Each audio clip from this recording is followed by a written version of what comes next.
em Lucas capítulo 13.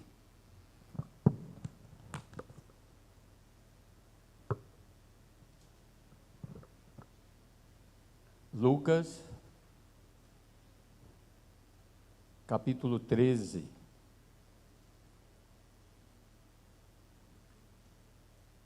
A partir do versículo 1 até o 9. Todos encontraram? Vamos ficar de pé mais um minutinho para a gente ler a palavra. Naquela mesma ocasião, chegando alguns, falavam a Jesus a respeito dos galileus, cujo sangue Pilatos misturara com os sacrifícios que os mesmos realizavam. Ele, porém, lhe disse: pensai que estes galileus eram mais pecadores do que todos os outros galileus, por terem padecido essas coisas? Não eram, eu vos afirmo. Se, porém, não vos arrependerdes, todos igualmente perecereis. Ou cuidas que aqueles 18 sobre os quais desabou a torre de Siloé e os matou eram mais culpados que todos os outros habitantes de Jerusalém? Não eram, eu vos afirmo, mas se não vos arrependerdes, todos igualmente perecereis. Então, Jesus proferiu a seguinte parábola. Certo homem tinha uma figueira plantada na sua vinha, e vindo procurar fruto nela, não achou. Pelo que disse ao viticultor: há 3 anos venho procurar fruto nessa figueira e não acho. Podes cortá-la. Para que está ela ainda ocupando inutilmente a terra? Ele, porém, respondeu: Senhor, deixa ainda este ano, até que eu escave ao redor dela e lhe ponha estrume. Se vier a dar fruto, bem está. Se não, mandarás cortá-la. Senhor nosso Deus, nós estamos diante, ó Pai, da Tua palavra, da Tua Escritura Sagrada, Senhor, e te pedimos, ó Pai, tem misericórdia de nós, pecadores, que o Teu Santo Espírito, nessa noite, Pai, esteja preparando o nosso coração para receber a Tua palavra, Pai. Ajuda-nos, Senhor, tem misericórdia de nós, em nome de Jesus. Amém. Igreja, pode sentar. Meus irmãos, João Batista pregava o arrependimento de pecados. E quando João Batista foi morto, Jesus inicia o seu ministério, também com a mesma mensagem inicial de arrependei-vos, porque está próximo o reino de Deus. Então a gente vê a importância que Jesus dá à questão do arrependimento, né? O reconhecimento de pecado, o reconhecimento que somos pecadores, que necessitamos da graça e da misericórdia de Deus, né? Então, naquela época, o judeu tinha uma noção distorcida do pecado. O que é o pecado? Porque sempre que acontecia alguma tragédia, um cego de nascença, um coxo aleijado, um leproso, então os judeus atribuíam que essa situação desfavorável era por conta de pecados, né? E aí Jesus agora aproveita esse momento, né, em que alguém vem e chega e diz para ele: Senhor, olha, aqueles galileus foram mortos por Pilatos. Pilatos sanguinário. Pilatos era um perseguidor da igreja, dos cristãos. E aí tem um momento em que os cristãos estavam, os galileus, fazendo sacrifício, né, pelos pecados do povo. Então, imagina-se que ele estava num templo, algum lugar considerado por eles sagrado, fazendo sacrifício, e aí Pilatos manda matar aquele povo que estava ali reunido, e misturar o sangue deles com o sangue dos sacrifícios de animais que eles estavam apresentando a Deus. Então Jesus refuta. Aí em seguida Jesus coloca outra catástrofe que aconteceu, que foi a queda, né, de uma torre lá do tanque de Siloé. E aí o pessoal aqui comenta dizendo o seguinte: olha, se caiu aquela torre sobre aqueles judeus que eram os zelotes que trabalhavam para a construção do aqueduto de Roma, eles mereceram, porque estavam trabalhando para os romanos. Então veja, aqui no segundo acidente, onde desabou a torre de Siloé, ele já achava que foi justo, não é? Porque caiu sobre aqueles que trabalhavam para Roma. Então, meus irmãos, imagine que noção equivocada de pecado. Por exemplo, nós hoje trabalhamos em algumas empresas que não tem nada de cristãos, né? Os seus donos, às vezes os diretores, e nós temos que cumprir nossa jornada de trabalho, nós temos que produzir, cumprir nossas metas, né? E louvar a Deus aonde nós somos plantados, onde nós estamos, dar bom testemunho, né? É uma forma da gente engrandecer o nome do Senhor. Porém, nós estamos sujeitos às determinações do trabalho. Então, não podemos realmente, por exemplo, se acontecer com uma pessoa um acidente, por exemplo, numa empresa, a gente vai atribuir que foi porque ele era pecador, e aí Jesus vai esclarecer, né? Então, catástrofe, meus irmãos, acontecem. Nós estamos vivendo aí momentos, né, de furacão, de terremotos, de guerras, de tanta coisa que está matando tanta gente, né? E até mesmo homens de Deus, né? A Bíblia relata profetas, né, que foram mortos, sacrificados, né? Então, pastores, hoje, recentemente, a gente teve uma notícia, né, de um pastor, outro que recentemente também passou por uma situação também difícil de câncer. Então, irmãos, nós estamos no mundo e estamos sujeitos às adversidades, às catástrofes, né, e precisamos entender, né, que tudo está na mão do Senhor. Não importa como a gente vai morrer, não importa o tempo, se novo, se velho, de que forma, né? A nossa vida está na mão do Senhor e nossa confiança está nele. Então, nós não devemos nos preocupar com as catástrofes, né? A nossa relação com Deus, irmãos, não é por mérito.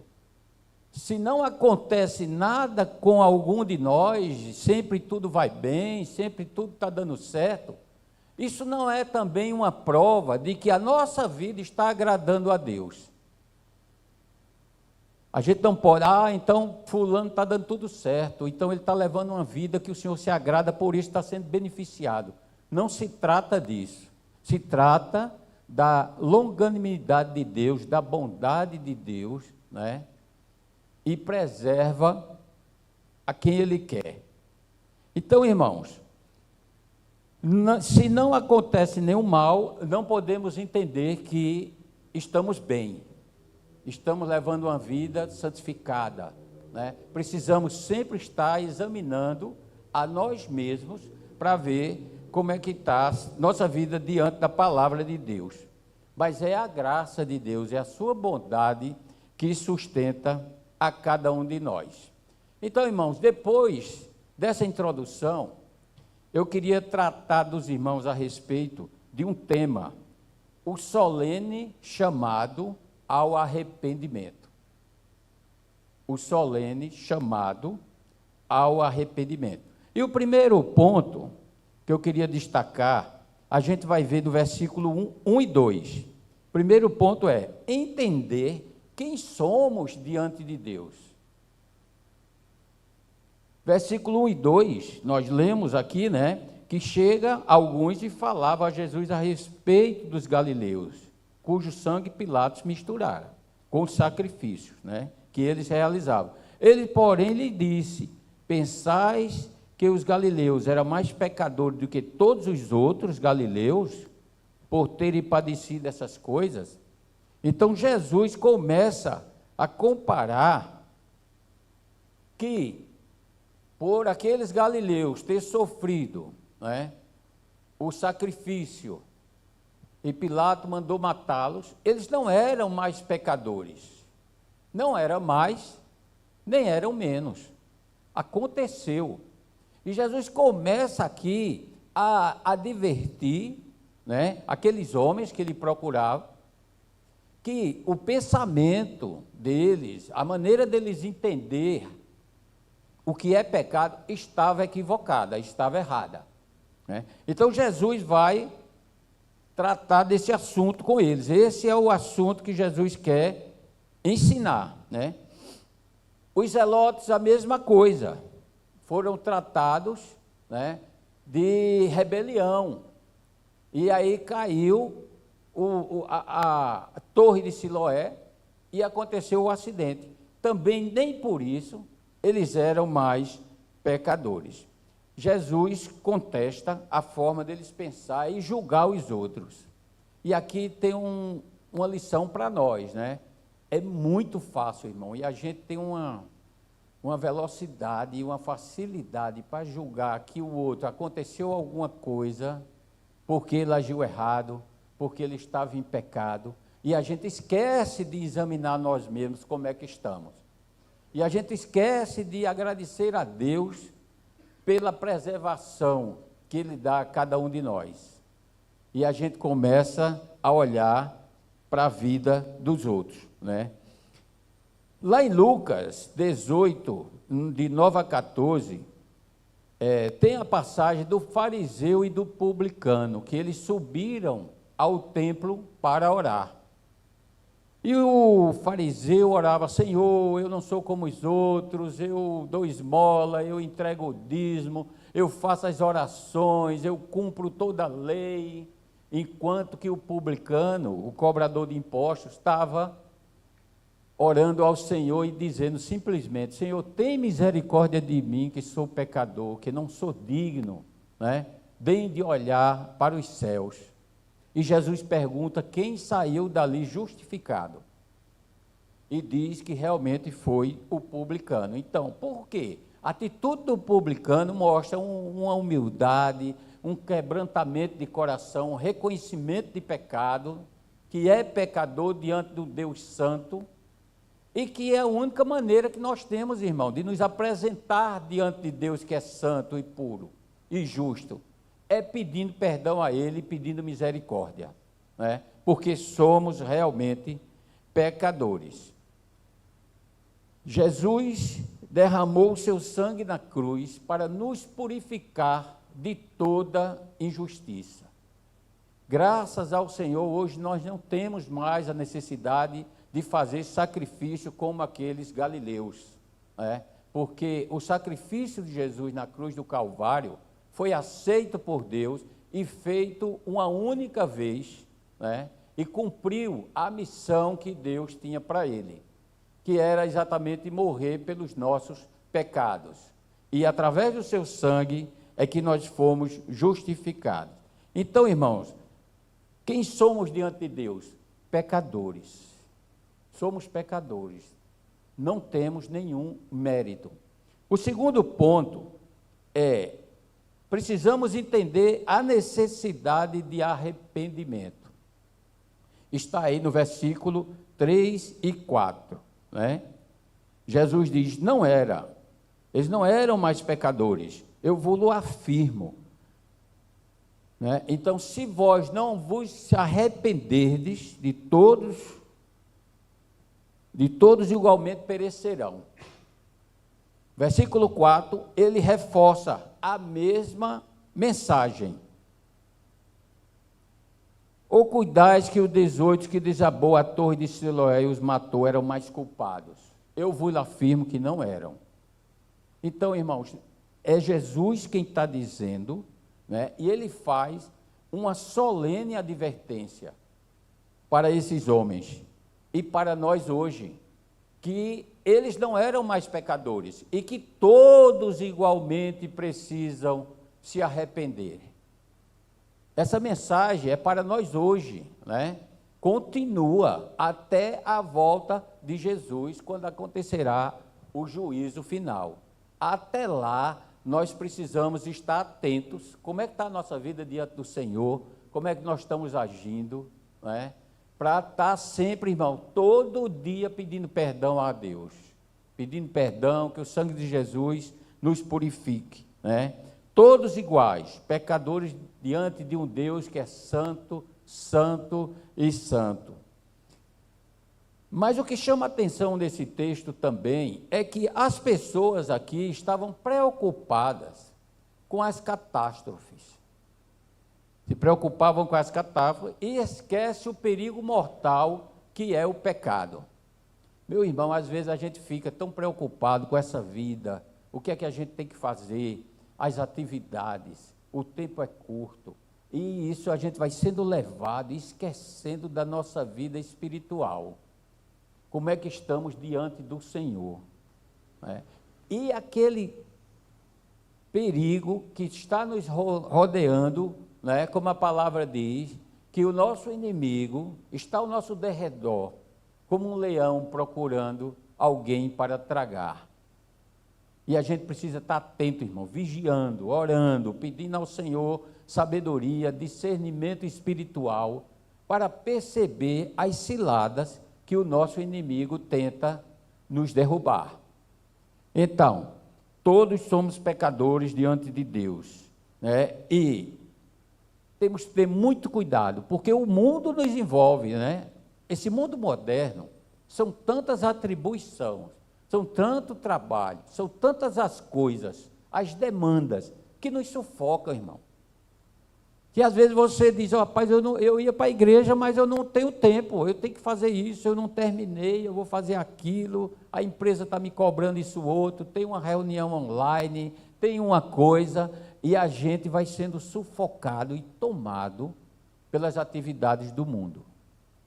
Precisamos, irmãos, avaliar, pedir a Deus, né, sabedoria, discernimento, para não ser levado, para não ser engolido e ter uma vida sem propósito, ter uma vida só para trabalhar, depois ganhar dinheiro, comprar aquilo que a gente almeja, né? E se der, a gente vai para a igreja, vai orar, vai louvar a Deus. Se não, a gente vai descansar um pouquinho, porque está muito cansado. Então, a gente precisa, irmão, estar atento. Isso é uma das principais ciladas do nosso inimigo nesses últimos dias. Ocupa o povo com tanta coisa, que aí você não tem tempo de meditar, de ler a palavra, de orar, de se fortalecer espiritualmente. E aí, qualquer coisa que vem, você pode cair, não é? Então, catástrofe e adversidade da vida servem para nos aproximar mais do Senhor. Às vezes a gente diz assim, foi-me bom ter passado por aflição, como diz o salmista, né? Para que eu pudesse me achegar a Deus, para que eu pudesse buscar mais a Deus. Parece que Deus assim permite muitas vezes para você parar, para você refletir, dar um freio de arrumação na vida do crente. Porque às vezes ele vai no embalo que vai passar direto da estação. Então, Deus promove às vezes, e Deus às vezes levanta situações, ou permite, para que a gente busque ao Senhor. Você imagine, aqui no nosso meio, alguém recebeu uma notícia de um câncer, de alguma tragédia, de alguma coisa. Imediatamente a igreja e a pessoa que sofreu a dificuldade vai aos pés do Senhor. E é bom, irmãos, a gente ir antes que isso aconteça. É bom a gente estar atento, louvando ao Senhor, glorificando o nome dEle, agradecendo ao Senhor pelo que Ele tem feito por nós, né? Pedindo a Ele proteção, pedindo livramento. Então, Irmãos, essa advertência que Jesus está fazendo aqui é muito sério, né? É muito sério. O arrependimento é para todos. Não pense porque você já confessou a Jesus, você é um cristão, você já é membro de uma igreja, você está com a vida garantida. A vida do cristão é dia a dia, passo a passo, né? Paulo diz que a gente vai crescendo, né? De graça em graça, a gente vai galgando alguns degraus, a gente vai ficando mais maduro, a gente vai sendo fortalecido, mas é uma caminhada, irmãos. A gente não pode baixar a guarda, a gente não pode relaxar, a gente não pode achar que já está muito bem, porque é aí que o inimigo entra e tenta nos derrubar, né? Jesus, irmão, foi moído, foi transpassado pelas nossas transgressões, pelos nossos pecados. Ele já fez tudo por nós. Nós temos agora apenas que crer no Senhor, que viver uma vida de dedicação a Ele, de ler a sua palavra, tira um tempinho, 10 minutos por dia, meia hora, o que você puder, lê um capítulo, lê um texto, medita, ora, né? Faça isso, irmão, como uma prioridade na sua vida. Se você não tiver tempo de fazer logo cedo, que às vezes a gente diz, eu vou fazer uma caminhada logo cedo, aí você substitui a caminhada pela oração, pela leitura da palavra. Você, quando quer uma coisa, sempre dá um jeito, não é? Mas, irmãos, faça isso como prioridade na sua vida. Se você ainda não faz, você vai ver como a sua vida vai mudar, como você vai ficar mais espiritual, como você vai perceber melhor os cuidados de Deus na sua vida, como você vai ficar sensível ao Espírito Santo de Deus falando com você através da palavra. É bênção, irmão. Não abra mão disso, né? O Senhor me converteu há 30 anos, e eu passei mais de 10 anos na minha vida sem ler a palavra e sem meditar. Tinha até funções na igreja, achava que estava bem. Mas, irmãos, quando você olha, você está vazio, você está resolvendo problemas, mas você não está adorando a Deus. É difícil, é sequidão, irmão, de estio. É bem difícil, até o ponto de que fiquei um tempo, fui com os meninos para Recife e ficava frequentando a igreja, comecei a conhecer a Igreja das Graças, né? E foi lá que Deus usou o pastor sábio, que prega bem contundente com a palavra e chama a responsabilidade, e aí Deus começou a falar comigo.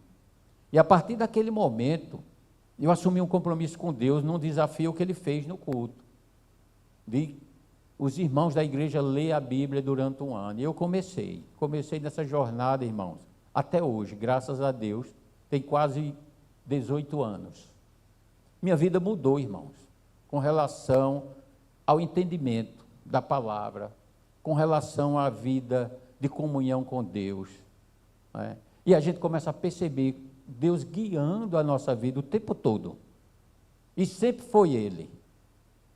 Não fui eu, não tenho nenhum mérito, Ele é que chama, Ele é que corrige, né? Então, irmãos, faz muita diferença a gente se dedicar ao Senhor, e isso é muito sério. Jesus repete, né, nos 2 versículos, essa advertência, que eles não eram mais pecadores do que todos os outros de Jerusalém, e isso estamos incluídos, né? Lá na primeira carta de João, capítulo 1, versículo 8, diz, se dissermos que não temos pecados, a verdade não está em nós. Em outras palavras, somos mentirosos. Todos nós somos pecadores. A gente peca por omissão, a gente peca por não estar lendo a palavra, não estar orando, não estar agradecendo a Deus pela sua salvação, pelo perdão dos nossos pecados, porque Cristo morreu na cruz em nosso lugar.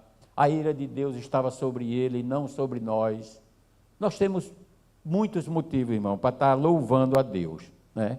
O Salmo 19, no versículo 12, diz: quem pode discernir as próprias faltas? E aí o salmista pede: absolve-me daquelas que me são ocultas. Porque é difícil para nós, irmão. Se não for pelo Espírito de Deus dizendo no seu ouvido: você errou, você pecou, não era para você ter agido assim. E você na hora diz: realmente, eu devia ter agido de forma diferente, eu devia ter dito de forma diferente, né? Então, para nós reconhecermos os nossos pecados, as nossas falhas, é mais difícil. É muito mais fácil a gente perceber o erro do outro, né?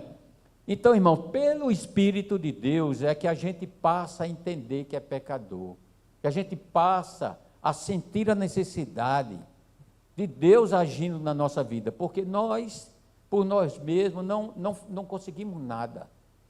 O máximo, e com certeza o que a gente faz é pecar, com muita facilidade.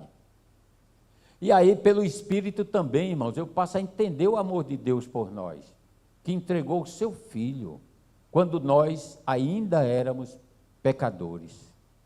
Então, é um amor muito grande. Então, irmãos, o grande perigo, aí vem, o grande perigo é a ausência de arrependimento.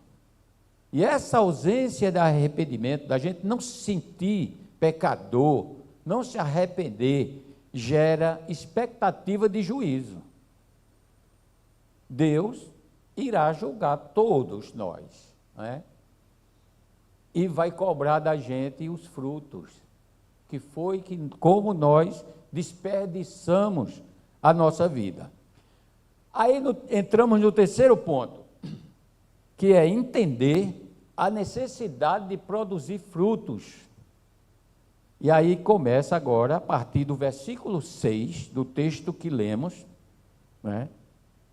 Começa com a palavra dizendo: então, que quer dizer também, por isso mesmo, que aconteceu antes, a parte das catástrofes, né? Por isso, por essa falta de entendimento dos discípulos, por não entenderem direito o que era pecado, né? E da gravidade do pecado, Jesus profere essa parábola.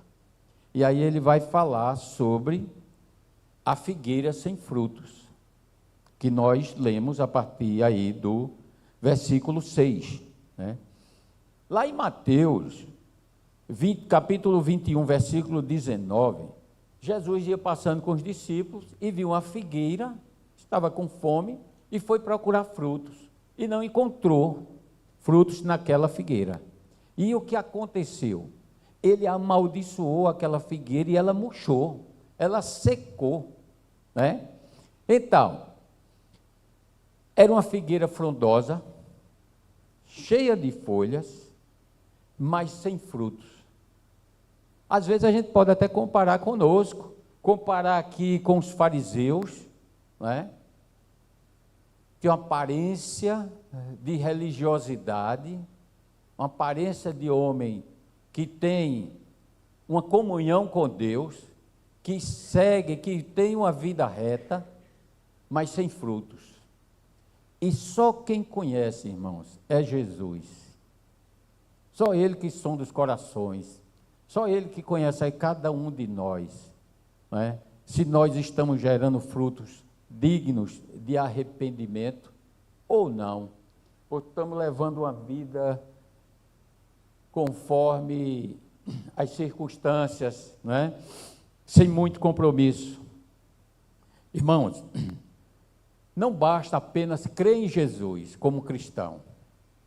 Nós precisamos realmente viver para a glória do nome do Senhor, do nosso Salvador.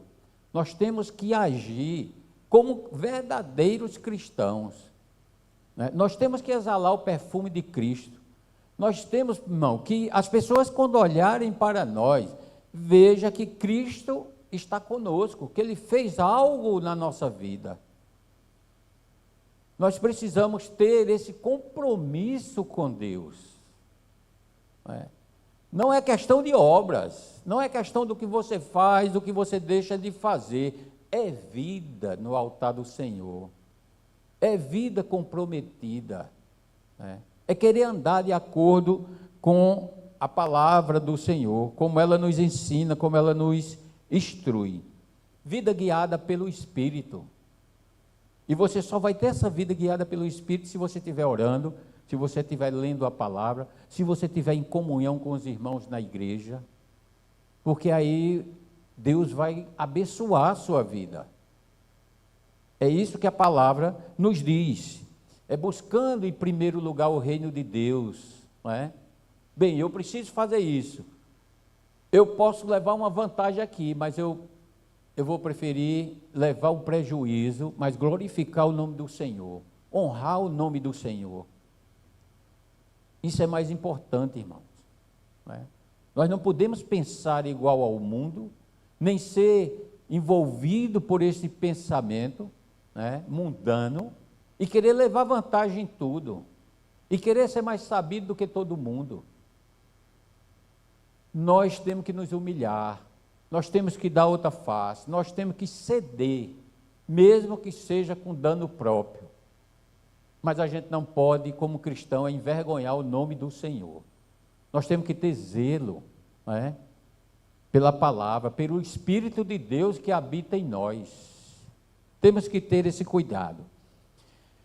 Vivendo por fé, irmãos, independente das circunstâncias, independente das catástrofes, daquilo que acontecer de ruim para nós, do dia mau, nós temos que ter fé, esperar no Senhor. Ele cuida de nós, Ele está conosco todos os dias. As provas vêm, as dificuldades vêm, mas a gente vai estar ali, firme, pegar com o Senhor, se pegar com Ele, esperar nele, na providência dEle. E aí nós vamos aí caminhando, isso vai nos ajudar na caminhada cristã que a gente tem pela frente, até o dia que o Senhor nos chamar. Então, irmãos, a parábola, aqui o versículo 6 e 7, diz que a figueira foi plantada, um homem plantou a figueira na sua vinha, e vindo procurar fruto nela, não achou. Pelo que disse ao viticultor: há 3 anos venho procurar fruto nessa figueira e não acho. Podes cortá-la. Meu irmão, isso aqui é muito sério. Quem não produz frutos, só está ocupando espaço, tomando tempo e dando trabalho. Se você vê alguma semelhança com algum crente assim, é mera coincidência, viu? Mas analise na sua família, na sua vida, quando a gente não está produzindo, a gente está dando trabalho. Quando a gente não está fazendo o bem, o que é que a gente está fazendo? Ocupando o tempo, Então, Jesus está advertindo, e Deus não vai tolerar a falta de frutos eternamente. Então, aqui é uma advertência para nós. Precisamos produzir frutos para o crescimento do reino de Deus. E aí nós vamos chegar no 4º ponto e último, que é: precisamos entender a necessidade de um intercessor. Porque de nós mesmos, sozinhos, nós não vamos conseguir nada. E aí você vai ter agora, versículo 8. Ele, porém, respondeu: Senhor, deixa ainda este ano, até que eu escave ao redor dela e lhe ponha estrume. Se vier a dar fruto, bem está. Se não, mandarás cortá-la. Irmãos, Deus está dizendo: corta, porque ela está ocupando a terra inutilmente. Entra Jesus em cena e diz: vamos dar mais uma oportunidade? Eu vou adubar, eu vou escavar ao redor dela, eu vou cuidar, e vamos esperar mais um ano para ver se ela vai produzir frutos. Se não vai, aí realmente não tem jeito, aí vai cortar, né? Então, graças a Deus por Jesus Cristo, que é o nosso intercessor. Ele fez a obra, né, da salvação, ele ressuscitou para nos dar uma nova vida, ele assumiu o nosso lugar, derramou seu precioso sangue para nos purificar de todo o pecado, e agora ele se encontra à direita do Pai, intercedendo por cada um de nós. Meu irmão, se você olhar, nós não fizemos nada, tudo foi ele, tudo ele fez por nós. Só cabe a nós, irmão, frutificar no reino de Deus, na sua igreja. Nós fomos chamados para isso, né? Nós precisamos pedir ao Senhor que o seu Santo Espírito nos dê graça, nos dê poder para servi-lo. Não estamos fazendo nada demais. Nós estamos sendo agradecidos ao Senhor por tudo que Ele fez por nós, pela nossa família e pelo que Ele ainda vai fazer. Que Ele não se cansa, Ele trabalha, né, até hoje. E aí o que é que Ele faz? Ele escava, Ele prepara, irmãos, Ele mexe a terra, Ele mexe o nosso coração, Ele aduba com a semente da palavra, e aí nós vamos crescer, e aí nós vamos frutificar para a glória do Senhor. Temos que ter essa ideia, né, que Ele quer agir através de cada um de nós. Nós mesmos não temos sabedoria, não sabemos nem orar como convém, diz a palavra, mas o Espírito intercede por nós, até com gemidos inexprimíveis. Irmãos, é bênção de Deus fazer parte da família do Senhor, da igreja do Senhor. Precisamos estar conscientes disso, né, para produzir frutos dignos de arrependimento para o nosso Deus. E o último versículo, irmão, eu queria chamar a atenção de você para o seguinte, para você considerar a bondade e a severidade de Deus. Se vier a dar fruto, bem-estar. Se não vier, aí vamos cortar, né? Veja lá o que diz em Romanos, capítulo 11, versículo 22. Eu vou ler esse texto para os irmãos. Romanos 11, versículo 22. Diz o seguinte: considerai, pois, a bondade e a severidade de Deus, para com os que caíram, severidade, mas para contigo, a bondade de Deus, se nela permaneceres. De outra sorte, também tu serás cortado. Paulo falando para o povo de Israel e falando para nós hoje, porque nós somos o Israel de Deus, né? Irmãos, nós fomos, como diz a palavra, nós gentios, fomos enxertados na videira que é Cristo. Então, se nós estamos em Cristo, nós produzimos frutos. Se a gente não produz fruto, é porque a gente não está em Cristo, e Cristo não está em nós. Então, isso é muito sério e a gente precisa entender, né? Mas Jesus continua intercedendo, irmão. Como Ele fez comigo, Ele faz com cada um de vocês, com cada um de nós. Ele dá uma nova oportunidade, Ele chama através de uma palavra, de uma pregação. Ele mostra aquilo que você precisa deixar e aquilo que você precisa fazer para agradar ao Senhor. Então, irmão, nós vimos, primeiro ponto, entender quem somos, que somos todos igualmente pecadores. Segundo ponto, entender a necessidade de arrependimento, que nós somos incapazes por nós mesmos de praticar boas obras, de fazer a vontade de Deus. Terceiro ponto, entender a necessidade de produzir frutos, que é para o crescimento do reino de Deus, não para a nossa glória, mas para a glória do Senhor. E o quarto ponto e último, entender a necessidade que precisamos de um intercessor. E somente Jesus é o único intercessor. É aquele que Deus aceitou o seu sacrifício, né? E que Ele intercede por nós. Deus, quando olha para você, nós estamos atrás de Cristo, sendo cobertos pelo seu sangue, pelo seu sacrifício na cruz do Calvário. E aí, pelos méritos de Jesus, nós somos perdoados. Aplicações. Olhe para você mesmo, como fez o publicano daquela parábola que a gente citou, e peça ao Senhor que tenha misericórdia de você. Que Ele tenha misericórdia de nós, que nos ajude, que nos fortaleça, que nos vivifique, que nos ajude a frutificar e ter uma vida que agrade a Ele. Segundo, peça a Deus para ser cheio do Espírito Santo. Peça, meu irmão. A palavra diz, quem não tem sabedoria, peça a Deus. E a sabedoria é o temor do Senhor, é o princípio de tudo. Precisamos pedir a Ele o que a gente não tem. E Ele dará, Ele vai conceder. Porque você não está pedindo coisas para o seu prazer, você está pedindo coisas que agrade ao Senhor.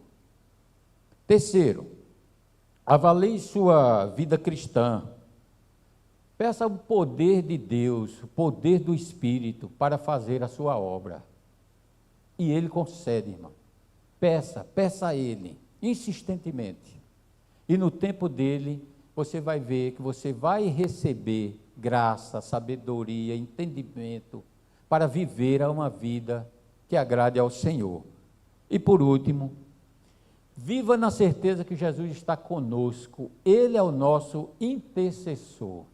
Ele não falha, Ele está conosco, Ele prometeu todos os dias até a consumação dos séculos. E para concluir, irmãos, essa reflexão, eu vou deixar com vocês duas perguntas. Você medita e você responde para você mesmo e Deus. Veja, esse texto, ele não mostra uma conclusão. O último versículo diz, se vier a dar fruto, bem está.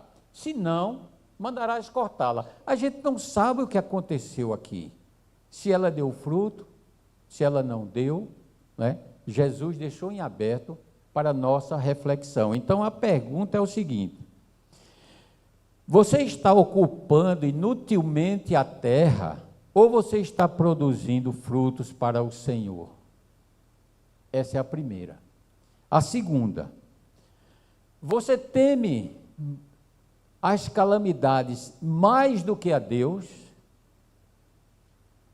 Que Deus, irmão, nos abençoe e nos ajude a entender a sua palavra, a entender o propósito que Ele tem para a vida de cada um de nós.